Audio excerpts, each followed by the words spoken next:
नमस्कार, मेरा नाम आचार्य हरीश है। आप सबका स्वागत है योगा माई लाइफ पर। कुरुक्षेत्र सीरीज़ मेरी चल रही है। कुरुक्षेत्र में मैं आया हूँ, महाभारत की नगरी, श्री कृष्ण अर्जुन की नगरी। और बहुत लोग जो है यहाँ पे एज ए तीर्थ यात्रा के लिए आते हैं। मैं भी खैर एक तीर्थ यात्री ही हूँ, क्योंकि ये जो जगह है इसको ब्रह्म सरोवर बोलते हैं। और आज आप पीछे आकाश देख रहे हैं, कितना सुंदर दिखाई दे रहा है। ये ब्लू कलर का आकाश, अब देखिए, ये ब्लू कलर का आकाश आज इतना गजब का दिखाई दे रहा है, जिसके कहने ही क्या, गजब का। चलिए बात शुरू करते हैं। आज मैं बात कर रहा हूँ भैरव की। भैरव कौन? शिव। शिव कौन? जो कि सदा से हैं, जो सदा थे, आज भी हैं, तब भी थे, हमेशा रहेंगे, वो शिव। अब हूँ तो मैं श्री कृष्ण की नगरी में, कुरुक्षेत्र में, जहाँ पे महाभारत का युद्ध हुआ था। कौरव और पांडव जहाँ पे आके लड़े थे। लेकिन बात कर रहा हूँ मैं शिव की, क्योंकि साधक हूँ मैं और मुझे देखने वाले भी सारे आप साधक हैं। इसलिए शिव की बात करना ज़रूरी है, क्योंकि वो शिव ही है, वो भैरव ही है, जिसकी वजह से ये सब कुछ चल रहा है। आप शायद शिव से ये समझ रहे होंगे कि मैं भगवान शिव की बात कर रहा हूँ। भगवान शिव भी शिव ही हैं, लेकिन मैं उस शिव की बात कर रहा हूँ जो इस सृष्टि के कण कण में समाया हुआ है। पीछे मेरे आकाश आप देखते रहिए। ये आकाश मुझे इतना बढ़िया सेंसेशन दे रहा है शिव को समझने की। मैं इस वक्त, जल मेरे पास में है, आप ये जल भी देख सकते हैं। मैं आपको दिखाता हूँ, ये जल है, इधर पीछे ब्रह्म सरोवर है यहाँ पे। और आकाश आपको दिख रहा है। पृथ्वी पे मैं चल रहा हूँ, वायु में मैं घूम रहा हूँ, सांस ले रहा हूँ।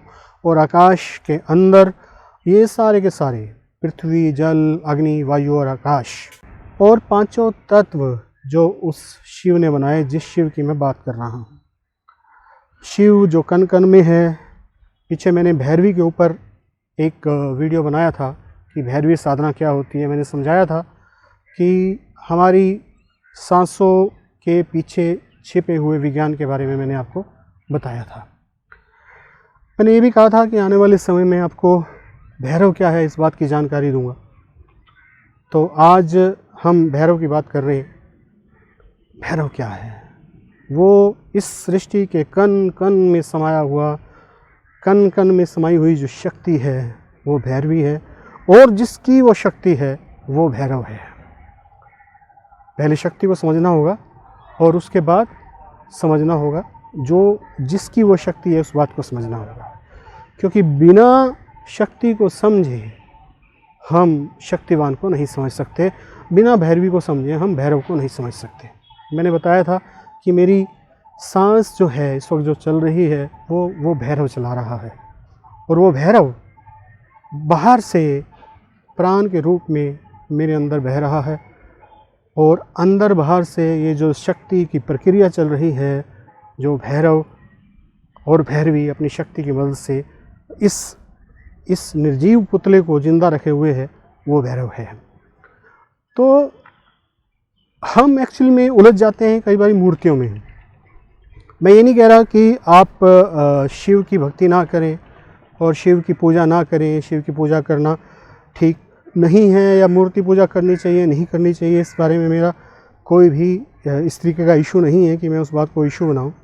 बस इतनी बात मैं कहना चाहता हूं कि भैरव वो शक्ति है जो इस सांस के पीछे है। जब हम सांस लेते हैं, सांस अंदर जाती है। जब सांस अंदर जाती है तो इसको बोला जाता है अपान। सांस जब बाहर से अंदर जाती है तो इसको बोला जाता है अपान। प्राण और अपान के बीच में भगवद गीता में भी एक श्लोक आता है, जिससे अपान और प्राण जो है ये संबंधित है उस श्लोक से। और इस अपान और प्राण की गति की हेल्प से हम समझ सकते हैं किसको? भैरव और भैरवी को। भैरव और भैरवी को अपान और प्राण से समझा जा सकता है। महात्मा बुद्ध ने यही तो किया था। और क्या किया था महात्मा बुद्ध ने? इसी तरीके से तो समझा था। खाली अपनी सांसों को अवलोकन करते हुए हम भैरव तक पहुंच सकते हैं, लेकिन भैरव खाली एक मूर्त नहीं है। भैरव ना कभी मूर्त था, ना कभी मूर्त होंगे। भैरव एक कॉन्सेप्ट है, एक रियलिटी है, जिसको समझने के लिए हमें माइंड से आगे निकलना होगा, अपने ही माइंड को क्रॉस करना होगा, तो ही हम भैरव को समझ पाएंगे। तो इस कड़ी में आज जो मैंने आपको बताया, इतनी बात ही करेंगे और आगे हम इस कड़ी को चलाते रहेंगे, बातचीत करते रहेंगे इस कॉन्सेप्ट पे। तो आज के लिए इतना ही। वीडियो देखने के लिए बहुत बहुत धन्यवाद, शुक्रिया, थैंक यू। आपका दिन मंगलमय हो।